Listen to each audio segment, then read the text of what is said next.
What is the sound of one pet bottle opening? I could actually hear that. Could you? Yeah. It's excellent, right? The Xbox One balloon. All right, welcome to PixelJunk Radio, episode 33. Yeah. Let's just jump into it. It's my birthday. It's my birthday episode. Is it your birthday? No, it's not, but I'm 33 years old.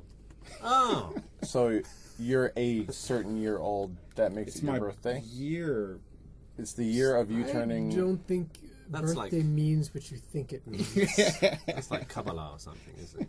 Yeah, no, like fucking Madonna and shit, like throwing like fucking Jewish hats at people. Go ahead. The guy with the black scent is John. Black scent. Black scent, nice. Yeah, nice, right? Nice. Word. The guy to my left is Jaymin. The guy to my right is Duncan. Mm-hmm. I'm Milky. And we're going to hang on. talk about things. So what's a white accent? Is that a whack scent? I haven't thought about it. Really? White scent. White scent. Yeah. White snake. I know what a white booty is. Do you? Well, of course you do, because you're black. It's a hootie. Big white booty is a hootie. Hootie. Nice. I like hooties. So we picked a pretty boring couple of weeks to talk about games, didn't we? Nothing much happened. Nothing much happened except for Microsoft totally backpedaling on their Xbox One. Actually, the last podcast was so long ago that they hadn't even pedaled. Yeah. There wasn't even pedaling to backpedal the last time we did a podcast. It was a month ago. Was that was after their? Did we do it before or after their first press conference? I don't think the DRM and all that stuff had come out. Yeah. No, that shit was. So they pre-pedaled a draconian set of rules and regulations regarding used game sales and needing an always online connection, as everybody listening to this podcast knows. Yeah. So since E3, and I was amazed that Microsoft would roll out those policies to begin with, and I understand why they were doing them. They were trying to do something like Steam, but on a console, like a non-PC gaming console, but they delivered the message in the entirely wrong way. They just made it seem like these are the new rules, get used to it. And when E3 came along, they doubled down on these policies. All the rumors were true, and then they went large. There was no changing that shit at that time. Yeah. All the preparation that goes into a major presentation at E3, they had script writers, they had millions of dollars of production going on. There was no backing down from that. They had to put it out there and see how it sailed. No, you got to take it back further, because before they even started talking about this shit was fucking right into an iceberg. TV. Yes, TV. We have seen the video on YouTube, but so they rolled it out. The response was spectacular. I've never seen a console manufacturer roll out so many stipulations for playing their console that after you've bought it, or their proposed console. And I've never seen, this is completely unprecedented, I've never seen a reaction to a console announcement as bad as the one for the Xbox One. And it's a trifecta. I've never seen a company then reverse almost all of those policies. Question about Steam, because I've never actually tried to play Steam when I didn't have an internet connection. Can you not play that shit offline? John, no, you can play Steam games offline. Then how is it a policy like Steam? You said they're trying to do the Steam thing, but I can fucking play my Steam games with no internet connection. They were trying to drive everybody towards they still trying to make them hate disc-based games. Yes, exactly. Yeah, they were good fucking job, guys. They were trying to steer people away from buying the disc-based games by making discs just an afterthought. It was here's a thing to activate. It just basically directs you towards buying a license for that game. But what they wanted to do was they wanted to have this closed environment where they kind of controlled the commerce of the game sales. So that way, in theory, they could reduce the cost because the profits were better for the publishers, and publishers would therefore be able to stay in business. Yeah. Really? I wouldn't say the profits would be better, because if you have a choice between buying a multi-platform title between PS4 and Xbox, what the fuck are you going to do? Right. You just wouldn't buy the Xbox version. But let's look at in a broader sense, though. Let's look at it if everything works perfectly, and this is a perfect world, then the Steam model, if it was everywhere, would lead to cheaper prices for games. Right. If Sony had come out that week and said, we're basically doing the same thing, there would have been no alternatives except to buy a Wii U. We were talking about this a long time ago when we heard the options. And first of all, the Wii U is not an option for anything. When we said that we're joking around that Microsoft and Sony must have been in secret talks with each other because there is no possible way that one can roll it out and have the other one not do it, because everyone would just flood to the other side. So, can you just back up a little bit? You mentioned that, John, that you said that if we all adopted the Steam model in this alternate reality, and the games would be cheaper. Is that simply because resales are impossible? Yeah. Well, first of all, you have a lot of people buying games that. Or now, under the current market, especially in Japan, a game comes out, it's like 7,000 to 8,000 yen. Right. You have early adopters of people that are going to buy it like first. They'll finish the game. They'll finish it as fast as possible. Then go sell it to their gamers or whatever, hard off or something. And then someone else will go buy that game. And then whoever buys that game is sending no money to the publisher, no money to the developers. And it just basically goes out of the loop. But when you do licensing, that means everyone has to buy their own individual copy. And what happens with something like Steam is that because there's no resale, all of those titles, basically, since you've cut out one middleman, they're all profit on some level. They're all profit on some level. Okay. yeah, So but you start even when they do those crazy sales. So they have these crazy sales that go all like, the time. Yeah, you don't have a packaged product that you have to sell. And it wasn't always like that. PlayStation Vita. The digital games on Vita were more expensive than the disc-based games. The disc-based games, you have to manufacture a disc. Yeah, That's Sony's fucking problem. I'm just saying, dude, you are underestimating like stupidity and greed by saying, "Oh, if everything is if everything is I'm back that not. up a little bit. Because Could you explain Steam- that to me? Why? How? because fucking idiocy." Well, That's like a Vita game, if you want to buy the package thing and it's subject to the retailer who has already bought a certain amount of copies for that store, and if they're not moving them, they're going to lower the price to sell those things, right? So, like, Sony has an open price on these games. It's not a. Yeah, but this was not moving. This is launch title. Right. Right. for yeah, all there's the an games, MSRP, right? but nobody's obligated to stick to that. You can drop sales. Okay. So people are going to, in a lot of instances, buy the physical product or wait for the price to drop, or they can still buy them used. But yes, Jaymin's correct.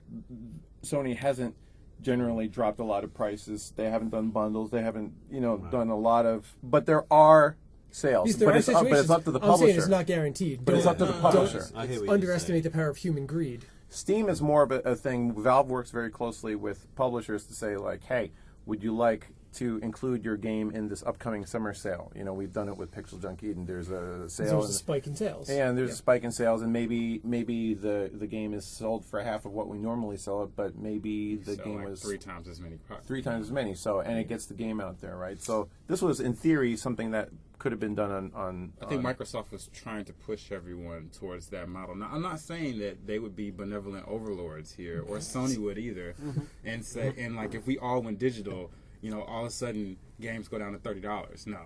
But here's the thing. Not sure that would happen. Microsoft or Sony or anybody can still do that. They can still incentivize people to buy the digital versions of games by having special sales. Technically, those should be the ones that are cheaper. Like with Vita titles, they're generally cheaper than the suggested MSRP. Like they're usually about like $5 different on Vita if you buy the digital version. That price tends to stay more stable though, so you won't see the massive discounts like you will on the physical copies. But for launch adopters, that price is usually a bit lower. So, the thing that drives me a little bit nuts with a game that's on PSN or Xbox 360 at launch and digitally available is that price is usually like $59.99. And I'm like, come on, guys, you don't have to. You don't have to print a box cover. No, but that's what's going to happen because next gen games are expensive as all fuck to make, and if people are used to paying $60, no one in their fucking mind is going to charge $40 for a game when the expectation is $60. They're going to charge $60, pocket the difference from not having to print up a disc and have stock sitting on a shelf somewhere and. I fully believe a company like Activision would do that, right? Not all companies. Because, EA, Activision. You almost never see the newest Call of Duty game on sale. Like most games are usually like $20 less, like a month after they come out. Sure. But Call of Duty games have historically like maintained their full price for, 6 months after initial Nintendo games launch. also. Yeah, Nintendo games especially as well. in Japan. Like you want a good reason, you need some money. Go take your Nintendo games to like one of the recycle stores. You know what was ridiculous? I went to you get them back for like you'll get at least 50% back from them. I went to Big Camera the other day or the other week, and I was looking at two Wii U titles. The same title was like Mario Party or whatever. No, I don't. I do not. But I was looking at the you were just wondering what it would be like to have one. No, I was looking at curious. whatever it was, Nintendo Land or whatever, and I was looking at they had a digital download card, right? That was like full MSRP, and then they had the box copy, which was about 500 yen less, and it just blew my mind. I'm like, really? Why? Yeah. Why? You know, and I'm sure Nintendo's thinking that it's people are trading up for the convenience. This is like, it's on your system. You don't have to mess with these messy boxes and Japanese discs houses and stuff. are small. You know, I don't know too much about this, but I think if you mess with the kind of strength of your brand like that, eventually you eat your own brand. You know what I mean? I mean, Nintendo's got a lot of goodwill. Like they got a lot of people think their product is great, so you have a good Nintendo's resale never value. got online. Never gotten online. Never gotten online stores. They've never gotten as in like figured it out. Yeah, figured it out. They've never figured it out. Not important to them. Sorry, no Nintendo has a fucking internet connection. Right. Nintendo, they never got a connection. Never. So what was amazing about this Xbox One thing is that like Don Matrick himself put a big post up on Xbox.com about how like your feedback matters update on Xbox One, and basically rolled back everything that they were pimping so hard like for the past 2 months, which is just unbelievable. I've never seen this, and Cliffy B said today that he's been a very big proponent for DRM protected games and stuff because it helps the developer to survive or whatever. Yes, in certain instances you're going to have like entities with already successful franchises like Microsoft and Activision and Call of Duty, like they're just going to ride that policy out and milk everything for what it's worth. But there are smaller publishers as well who would benefit and also survive as a result of actually getting more money. I mean, there have been all kinds of studies going around that like for every person that has played Halo 4, for every person that bought Halo 4, there's like 8 more people who've played it. Oh, okay. Mm-hmm. And that's not just like, my friend came over who doesn't have an Xbox 360 and played it at my house, like you did. I lent it to you, which is cool. That's cool. But I took his console with me, so it counts. Yeah. So, but there's a lot of people install these on one console. Yeah. But there are a lot of people buying them used. Yeah. Now you can't do that now, right? What? No, wait a minute. On Xbox One. Or Xbox 360. Xbox One. Xbox One. Now everything is like, it's not only is it, you don't have a 24-hour check-in anymore. You only have to set up your console once online. Yeah. But once that's done, you can play all offline games offline with no check-in at all ever. You can take your Xbox One to your cabin in the woods and play Halo 5. The interesting thing to me is that it's not region locked. They took away region lock. No, that's up to the publishers. That is not true. What? They took away But that's the same IP. as Sony. They took away IP-based region locks, where the console itself would not function if you had an internet address, an IP address, and a non-supported company. All right. But the actual games themselves. Well, I mean, look what happened last generation. The Xbox 360 didn't have mandatory. Region lock. And a lot of games were region free. Most games are region locked. Well, can you help? Most games actually are region locked. Activision as opposed and to Disney? PS4, I've never seen a PS3 game that was region locked. There are more titles I have region locked on Xbox 360 than PS3, but there are a lot of games that aren't region locked as well. Yeah. All the first party games are. There are region locked PS3 games. Persona is one of them. The Persona Mayonnaise Arena. Yeah. Is one of them, but that's like one of the only games. It's like Mayanaka Arena, yeah, but it's one of the only games, and that was because the U.S. version was going to be a normal price, and Atlas Japan wanted to jack the users here and charge like $80 for the game, so they didn't want Japanese users importing the American version, which is crazy to me. It's like but it's one of the only exceptions. There is a PAL NTSC issue as well, isn't there? A what? No, PAL NTC? not really. Not anymore with HDTVs. Yeah. No, dude, Not that with shit everybody hasn't has been an an issue for HDMI a cable. long time. Yeah. Okay. Well, How old are you now? Sorry, time travel the other way. So guys, Or I does the turn up and I RF don't switch know in the shit. back of the Yeah, yeah. Xbox? How does that Do you work? set it to channel 3 or 4 Now, when you you know, play your 360 games? The worst thing is when I was young, I'd have I'd get a new system or something. Usually around Christmas time, I go and we'd be up in Detroit at my grandmother's house, and of course, my grandmother doesn't have a new television. She doesn't even have component cables on televisions, So you got this new, Super Nintendo or whatever PlayStation, and it's got Super the excited. 3-prong, red, yeah. white, and yellow, jacks.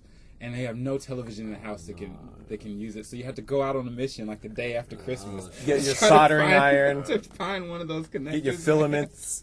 Get your transistors. I like that you like to find one of those connectors. Yeah, it's like it's just wow, dude. So basically, what we're left with at this point is still a lot of lingering bad will towards the Xbox. There is a console bad that's will. about a teraflop less than the PS4 and a price of $100 more. And the Kinect. The PS4 is bullshit. still better hardware, according to knowledgeable people like yourself. Yeah, I can.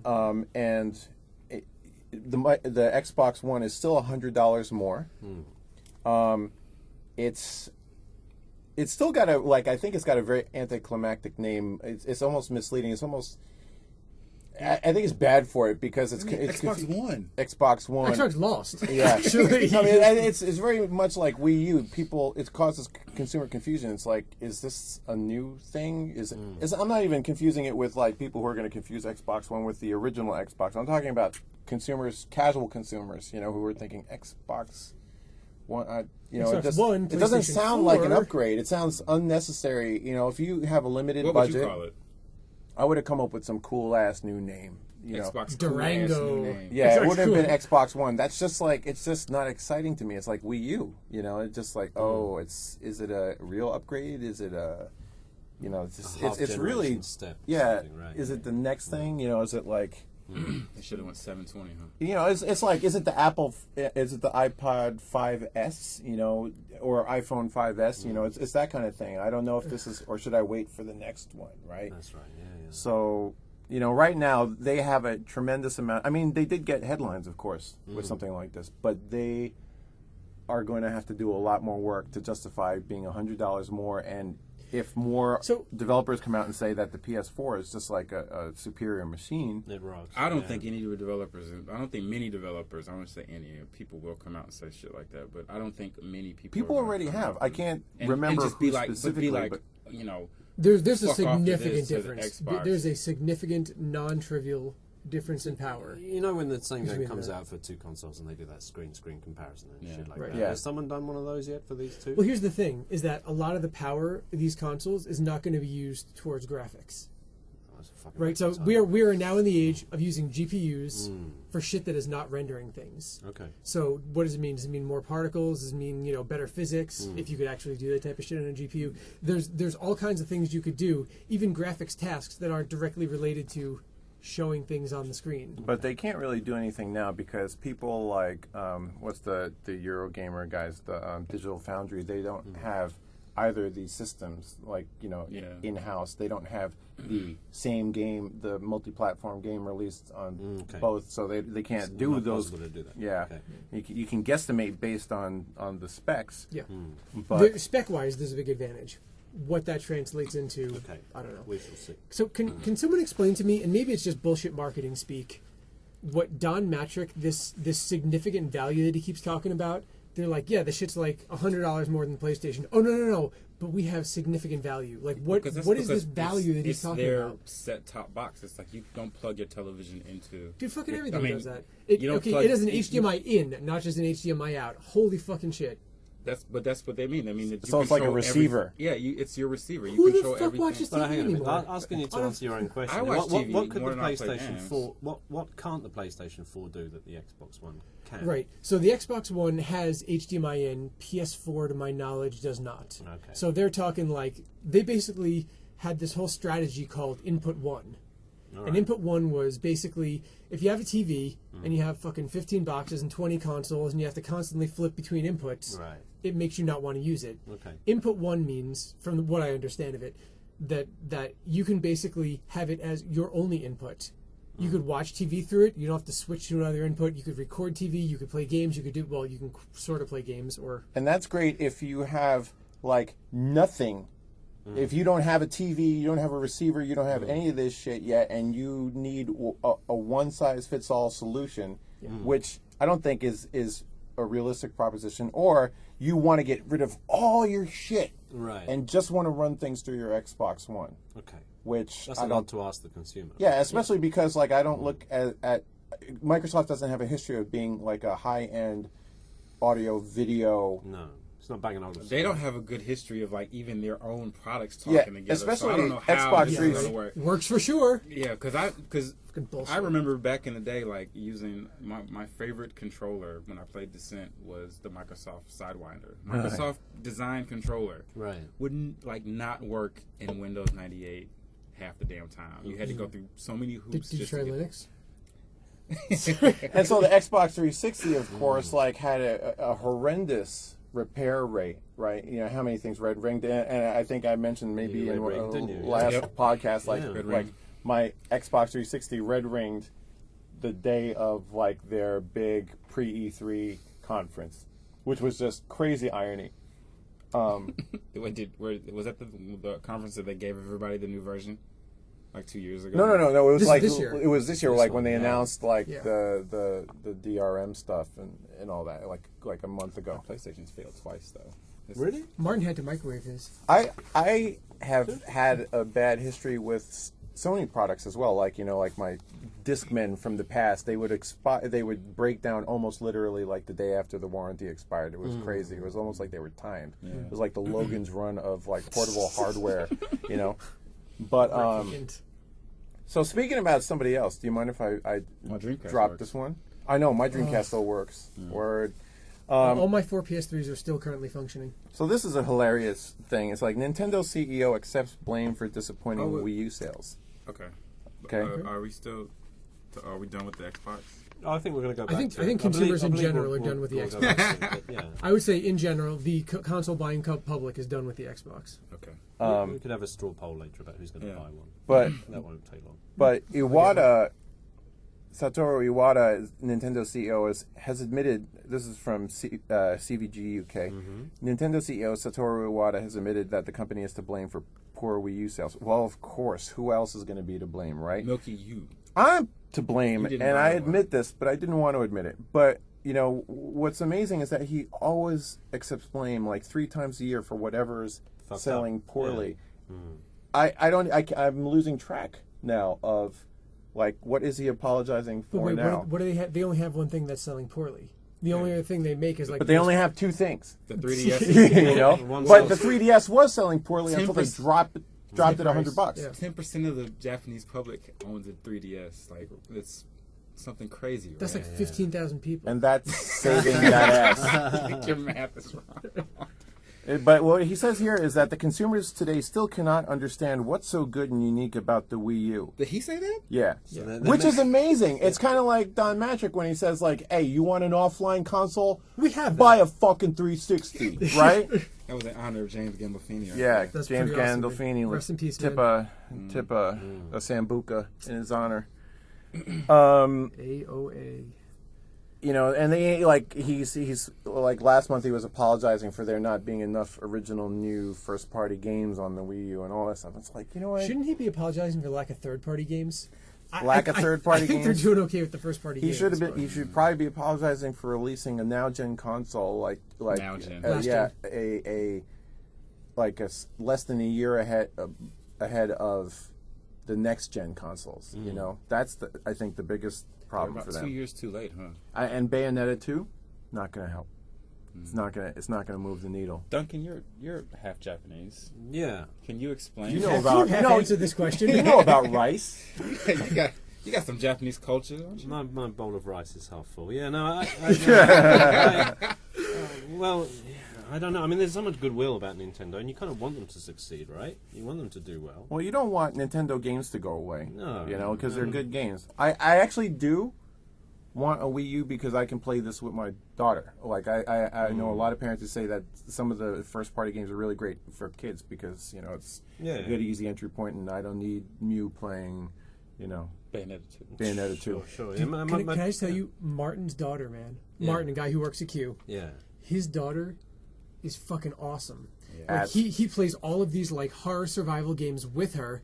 She goes to school. She draws pictures of like murder scenes and shit with like blood dripping all over knives and like brings back to him. She is fucked up for life, and it is awesome. He's got a picture. You'll say that after you've babysat her one time and you're hanging from the rafters, you know, swinging from the fan. She's not like a ferret. She's the exact opposite. There's a picture on Martin's desk on this cube of a head just flying through the air.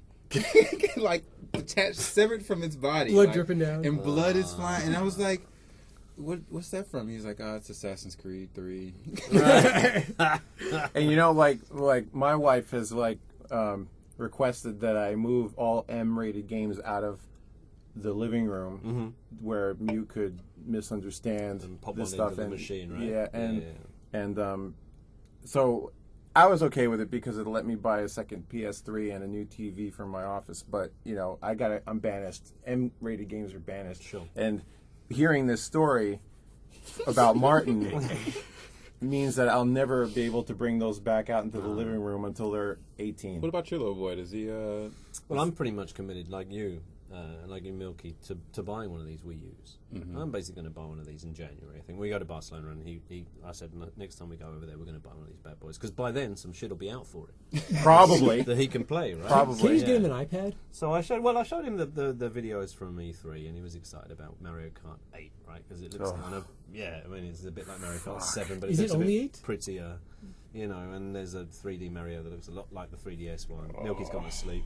I mean, it's the same thing. I think when we think about this video games market, there's a space for these guys to make enough money and bore everyone to death, basically. Yeah. But they'll make enough money. It's fine. Their share price won't suffer. They'll do okay. Yeah. I don't think they have to win-win. The share price is suffering, and they're not doing okay. No. But Miyamoto did say something like you know, there's an 8-year-old born every year or something like that, or maybe it was a water. One 8-year-old born every year. No, in general, one of these guys said that you know there are new 8-year-olds every day, He's born so at 8. somebody needs to be making these games for them, which is true. Yeah, there's a toy market, right? We're going to call it toys. It's a toy market. The problem is the vocal minority who is the aging Nintendo fan who wants things that are new and fresh, which is me.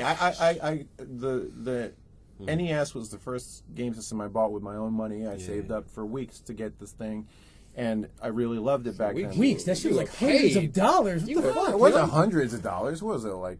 Probably about the same price it is. No, it was like NES was $400. probably like $180 at the time or something. I don't remember, but at the time, someone send historical, some historical inflation. Whatever it was. Maybe I saved up for months, whatever. But I had to put basically my whole paycheck away for like a while, and when I finally got it, it was just amazing. But now I'm 42 and I don't need to play any more Mario games. I just don't feel the need. I remember defending this point against a friend of mine from Gama Sutra on Twitter, and he was like, "But it's so high quality." I'm like, Call of Duty is high quality too, but you don't feel compelled to play that all the time, do you? He's like, I don't feel compelled to play any of them. I'm like, it's the same way, just in reverse.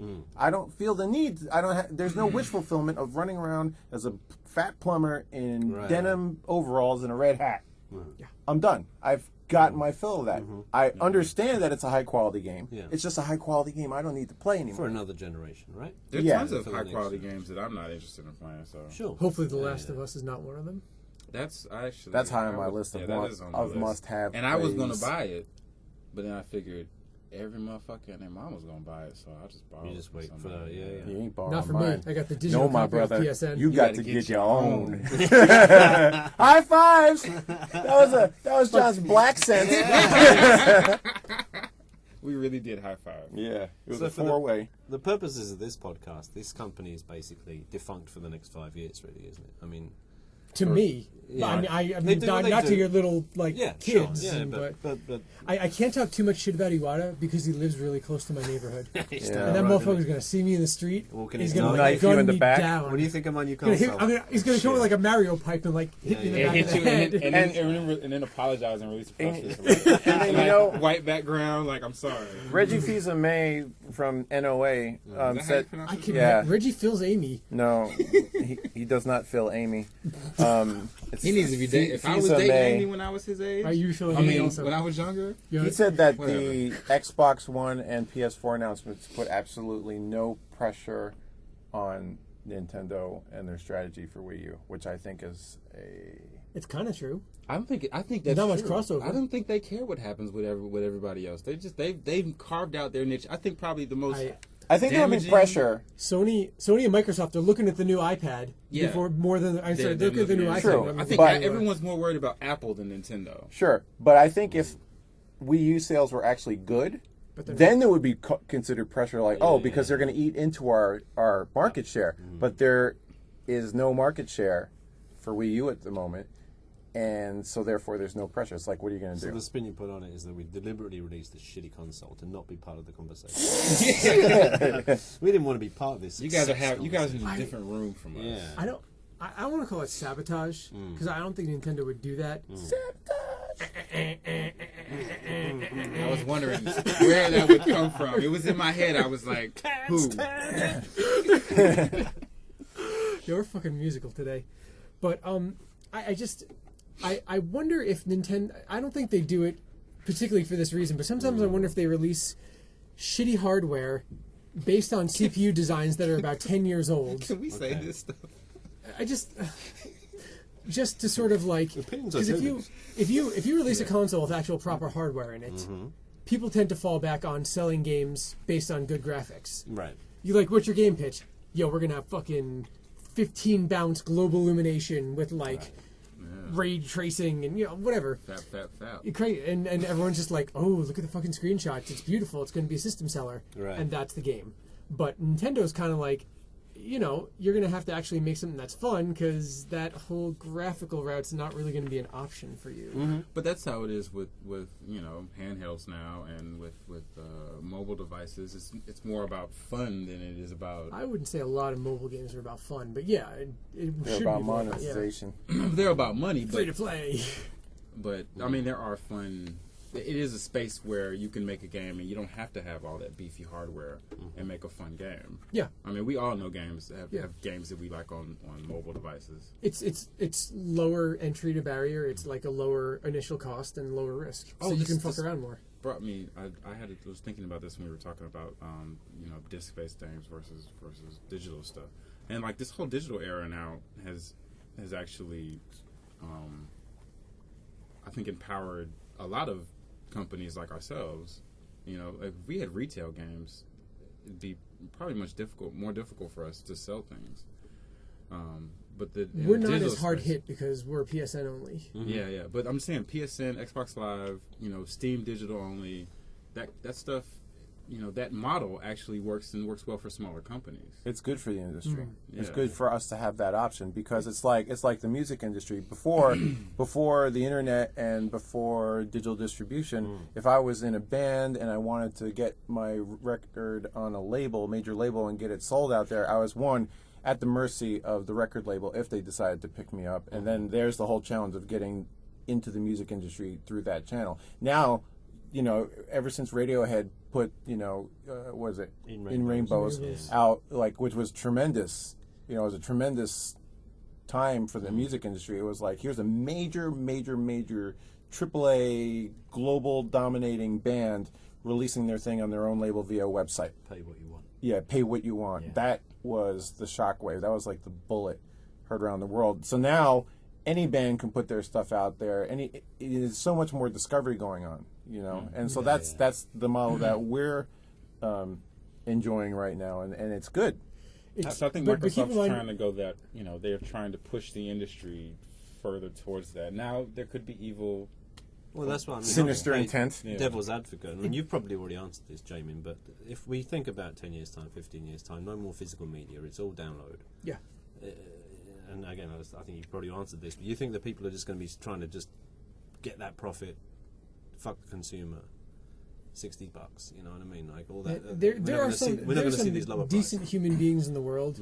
Large corporations tend to not behave like them. But there are always people who are going to look to exploit it, manipulate it, and when when you take the consumer out of the equation and the traditional methods of purchasing these things, then it's like, that's scary because you don't have choice. But the funny thing is that people do so much better by not fucking consumers. Like if you look at Steam again, right? Yeah. Everybody loves Steam. Nobody hates it. Nobody has any beginning, ill people will didn't towards like Steam. it. Yeah. But now, right? It's just kind of like people They have to make adjustments. willingly give it's like a joy to use. And Steam, no one feels ripped off. It's like everything just seems like a really good deal and really fair for the consumer. Good and as a result, prices. they're making fucking bank and a half. Yeah. But at the same time, it's like you probably already had a gaming PC. It's like they had a lot more goodwill because they weren't taking anything away. It was like, hey, you already have your PC. You use it for what you want, how you want, and here's this service that if you want to use it, hey, you can download games. You can, and you can pay a reasonable price for them. They invented like new sharing technologies or like ways to buy bundle packs and like trade them with friends. So they took advantage of an existing platform and put it out there in ways that made sense, right? The Xbox One was in a tricky position because they were like, their whole stance was kind of arrogant. It was like, hey, you want to keep that Xbox love going, buy our new system, but here, check this out. All the things that you were able to do before, you're not going to be able to do those things now. And even though there was a more benevolent rationale behind this, behind the scenes, We got to look for it. You got to search for it. yeah, no, what it was buried beneath like this avalanche of like restrictions and rules. Like you basically needed an FAQ to figure out what can I do with my Xbox One. And if you've ever gone into a GameStop in the US, you will just stand there online going to pay for your game. You will undoubtedly bump into some of the dumbest fucking consumers you've ever seen in your life. So like the uneducated mom who's just like wants to buy her son a Nintendo PlayStation and get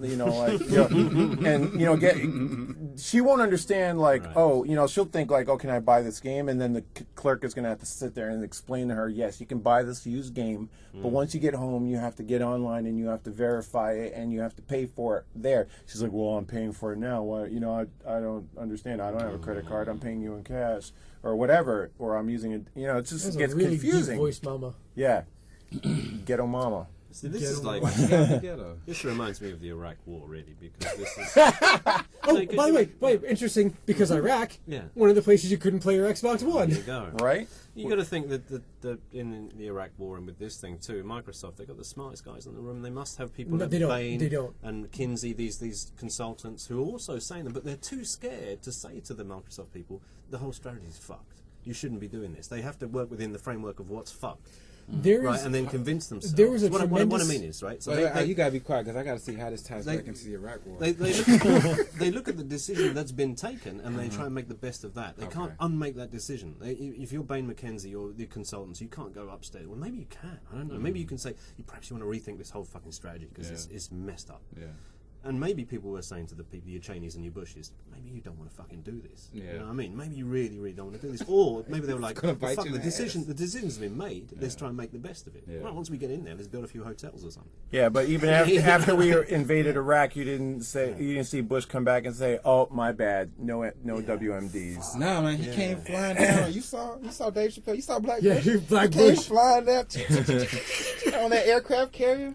Speaking of Dave Chappelle, probably my favorite post E3 Microsoft versus Sony GIF was the Chappelle facing of the girl approaching him in the club. That was the best. That was just so simple and so great.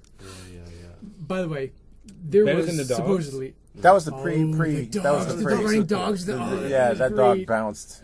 Yeah, that retriever bounced. My favorite ones are the Mark Cerny ones, unrelated to the Microsoft Oh, one, just the Iron Man Mans? one. Yeah, they're pretty good. And then the picture of him with the CERN logo. And it says CERN, it says Cerny accelerating, which is funny because Mark was doing particle physics at Berkeley at like 14 years old.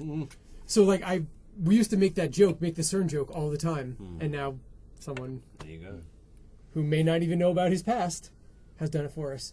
But there was supposedly a bit of an internal war at Microsoft. Just a ton of people just grabbing for power, trying to sort of And everything was like a whole big mishmash, hodgepodge of policy. So it may have partially come out of that. There were like articles that came out, I think maybe like last year or something, about people about how when teams get restructured, the managers are encouraging people to fight amongst each other to get to the top, to the top. It's like battle royale. And it's not even that; it's just the managers themselves were like fighting each other for, you know. And I've heard heard Steve Ballmer's Microsoft. These guys are multimillionaires. What do they give a shit? Well, I've heard from multiple friends who used to work inside the studio and stuff that, like, you know, one of the things that makes what Microsoft's plans are so unpredictable is because they're constantly shifting, like, you know, power changes, and you know that's why like the J Allards are gone and the Ed Freezes are gone, and like you've gone through multiple waves. Oh, it's like Steve you got Phil Spencer, who is a cool guy. I know Phil for a long time, but then you've got guys like Don Matrick. But you get a lot of people coming over from other departments because the Xbox 360 was so hot. So everybody's like, "Oh, I want to get in on that division because I'm tired of like working in Excel department." Right. So you know, you get all these guys. I'm not saying that people don't know what they're doing. You got a lot of people who know what they're doing. I've worked with Microsoft a lot over the years. Biggest word and page up. And there's a lot of smart guys there who like games. You know, you still got the Ken Lobs in there and stuff. And there's a lot of smart guys in there. But sometimes you also have to deal with, you know, they have so many other pressures, like from other parts of Microsoft, because, you know, a lot of things aren't working in the Microsoft headquarters right now, you know, like Windows 8, Windows Phone things, you know, they're expecting a lot of those things to be. That's probably what happened with this, is like everyone looked at it like the pre-orders and like they were just a reaction for the Xbox One, and they were like, all right, here's Windows 8 kind of floundering, here's Windows Phone, who knows about that? Yeah. And now our flagship, this is probably this is their flagship product without their OS to get right into now. the living room, right? Yeah, to get in the living room, and then there's this huge backlash about it. I mean, it only took them a week to turn around. I'm actually very proud of Microsoft for for doing this. Take a lot of balls. Hands up, right? You know, I don't know. I read something from online recently about how it's even possible that, given the bad response to the Xbox One after E3, that somebody could have swooped in and bought the gaming division. Oh, I don't like mosquitoes. I hate it. Someone could have bought the gaming division. that somebody could have bought the gaming division, because as high profile as it is, that it doesn't make tons of money. I mean, you know, for every Xbox they sold, how many did they have to fix, right? Xbox 360 and I'm sure Halo 4 sold a ton, and they had great sales, but you know, the development of that studio and the game was tremendous as well. So, you know, for as much as they make, you know, there's also a lot of hardware loss. So there were rumors going around that, you know, even somebody like Sony could buy Microsoft after E3, or Microsoft's Xbox One division.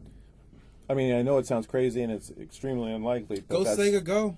But the fact that it's not like Microsoft is always going to make a lot more money selling Windows than they will off of the Xbox. Yeah. Any until people stop buying PCs. Yeah, well, that's another problem entirely, but. Which is, I assume, why they started making a tablet anyway, because the writing's kind of on the wall for that shit. Yeah. Duncan, did you hear about the other debacle from E3? This is pretty much all I heard. What was the other debacle about? This is pretty. I also want to bring this up because this fills me with tremendous pride. Okay. So someone's playing an Xbox One demo. All right. At a kiosk, and it crashes them back to a Windows 7 screen. Oh, get out. Now, this is funny. So, later on, they snap a picture of it. They get another picture of someone opening up the case, and they get a picture of the PC. It's running, instead of the actual Xbox video card on a PC, it's running something NVIDIA a couple generations ahead of what's supposedly inside the Xbox One. Oh, fuck. So, not only do they not trust Windows 8, they couldn't even run it on Windows 8, right? They don't even trust their own Windows 8 to run a fucking demo. But they couldn't do it on target hardware, which is interesting because there's a lot of rumors right now about problems that they're having with the chip itself. So it's really big and really complex. They were running the demo on the Windows 7 box. a Windows 7 box using a card that's more powerful than the one that will be in the Xbox One? Yeah, not only was it not an ATI card, it was an NVIDIA card, and it was like a generation ahead of that one, and just the actual full PC card, not the stripped down, whatever would have been the Xbox. So it was way ahead. Oops. Yeah, oops. This was public, or this is like Public. inside knowledge? Public. So there's photos. Wow. There's photos of this, out yeah. there. Yeah. Wow, that's This was There's a lot of things. I don't know what's true or what's not true, but like, did you see the stories about like Microsoft employees harassing people who were going in and, I don't know, was it making PS4 pre-orders or? I don't know the details, but I heard something weird. Yeah, there's news stories around about something about Microsoft employees like harassing people who are like going to buy or pre-order competing consoles. But the thing that was really interesting, and I tried this out, one of the indie developers, Adam Atomic, on Twitter, linked the picture on Twitter saying like, I thought this was a joke, but it turns out it's for real. If you typed in the Xbox One is in Google, you see those auto results fill in, said the Xbox One is doomed, sucks, horrible, whatever. But if you type love you, internet. But if you type the Xbox One is into Bing, it says amazing. Amazing. It says the Xbox One is amazing. That's the first and only result that came up. So it's just funny. Some sketchy shit going on. Apparently, there's some Japanese developers that think it's amazing. Do you have the quotes there, John? Is it possible that Suda51 has said anything about the Xbox No, One? he'd never be that dumb. Man, he's got the best. He says the best things. What did he say? He says Windows and a lot of other Microsoft products have a track record of being successful in Japan. So I think it's just a matter of time, or some kind of hook that will let Xbox explode or shine in Japan. But what or when that is still kind of up in the air. What kind of BS is that? No, wait, hang on here. Let me answer this question. Because Windows is successful? Because people are still using Windows XP here? Windows and a lot of other Microsoft products. Just I want to know what other stop. Microsoft Let me clear this up products. for him right now. Suda51. Yeah. Does he listen to our podcast? No. This is for you, my friend. The what, as for what would make the Xbox popular in Asia, the what happens to be an Asian release date, and the when happens to be before late next fucking year. That might work. That would be the place to start, is to actually release the fucking console and not say coming to Asia late 2014. Obviously, Suda has not seen the sales numbers on either the Xbox original or the Xbox 360. No, dude, this has to be bullshit. Are you sure? Was it like a joke account? Was it like Pseudo51? Like he's like the fake one. This is Suds51. An interview with Now Gamer. Black 47. So he's doing some fence sitting there, is he? Oh yeah. Is he Like, possibly? Well, Killer is Dead not is the fence, just the publishing on poll. Xbox 360, so you know. Okay, so he has to be diplomatic. Yeah. But it's like the end. Like it's just a matter of time. Yeah, a year. There's some kind of hook will let the Xbox explode or shine in Japan. Kind of like explode or shine. Explode could be bad. Explode and then shine. I'm looking forward to the airdrop by Microsoft helicarriers where they parachute in like hundreds of thousands of Xbox Ones free to the needy public. Like leaflets in North Korea. Yeah, exactly. In the interest of balance, should we all say something bad about PS4 now? Yeah, okay, the problem with fair. PS4 is that I don't have one in my lap right now. It's too cheap. Yeah, it's too cheap. Well, I say this is. I don't trust this low price point. Yeah, It's I so don't feel status comfortable. quo. It's like not really pushing as far as game policy and maybe hardware wise. It's cool and they do have the you're going to be connected everywhere. But. It's not a PS3. That's the fucking problem. There are no SPUs in it. There's no cell. It's not a fucking PS3. From a programming point of view, that's something. Yeah. No, actually, the new hardware's actually got a lot of cool stuff in it. But I happen to be a fanboy of the previous architecture. So. Mark Cerny M. Cry. Okay. Yeah, I mean, I don't expect a lot out of my hardware in terms of it doing crazy new things I've never heard of before. Because you're not a programmer. True, I'm not a programmer. And you never will be with that attitude. Yeah, I know, right? What the fuck is my problem?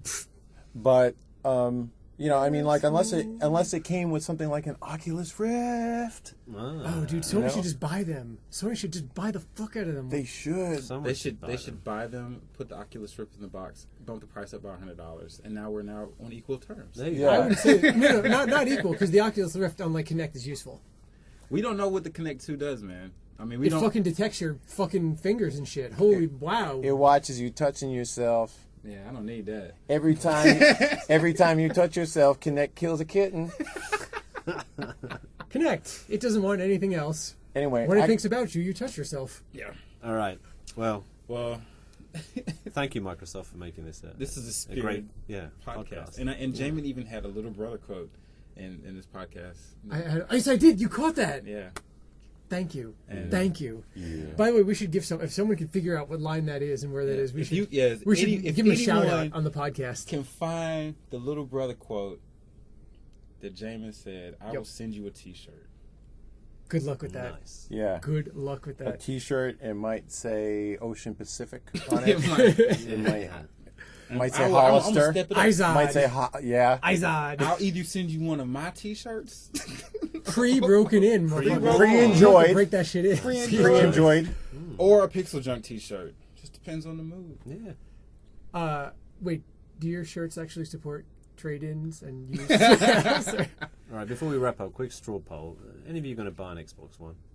Man, I really fucking wanted to. Like, for all the shit that I talk about them, I had an Xbox 360. I loved it. Right. And I don't like missing out on platform exclusives. So I was totally going to get one. And then just fucking thing after thing piled on. And I'm just like, it's not worth my So even time. with this rollback, no.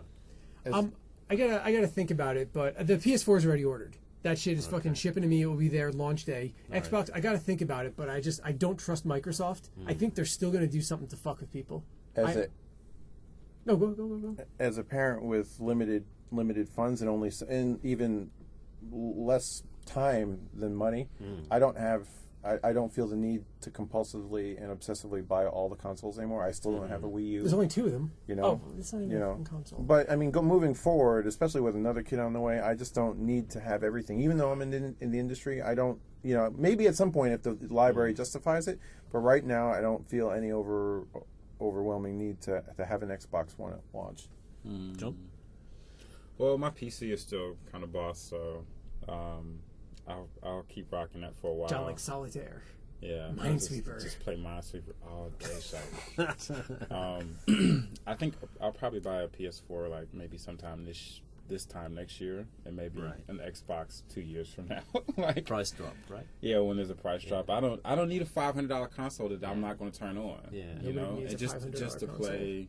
Yeah. You know, And every once in a while. I don't Because honestly, need the things that I want to play are the downloadable games. Those are the ones that I don't go out and buy package games anymore. Right. I borrow Jamin's copy of And Last you of Us. buy like what's the Mortal Kombat DC Heroes thing? Well, see, that's because I'm Unlimited, like on totally whatever. into like comic book fetish right now. So Right. You and Sean Price.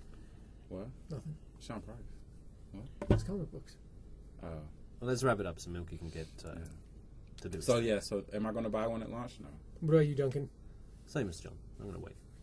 Yeah, I'll wait. Price I'll drop. wait till hardware revision 1 happens. Seriously, I wait. I need to see because I had like my Xbox red ring, my PlayStation twice. I had to send that back. So Yellow ring? Yellow lighted? It black ringed. yeah, Why's it gotta be black? Why's it gotta be yellow? I'm the Green Ranger, motherfucker. You're the Black Falcon. Black Falcon. Black Falcon, aim for the feet. Who are you talking to? I'm the Green Falcon. Wow. All right, and that was. Let's wrap this shit up, B. Let's wrap it up. That was episode 33. Thank you for listening to Milky and Jaymin and Duncan. Cheers. And you. And all of you out there. Thanks for listening. You can follow us at PixelJunk News on Twitter. You can follow Jaymin at some crazy name that I can't even say. Yeah, fuck it. Milky's at James Milky. Duncan, are you on Twitter? I am, but I don't update, so there's no Dunk point. Flex. Don't even There's no bother DUNQFLE. following him. Yeah. You can follow me at Porkins with a 0 and a 1. Cheers. All right. So, that's that. Thanks for listening. We'll see you in 2 weeks.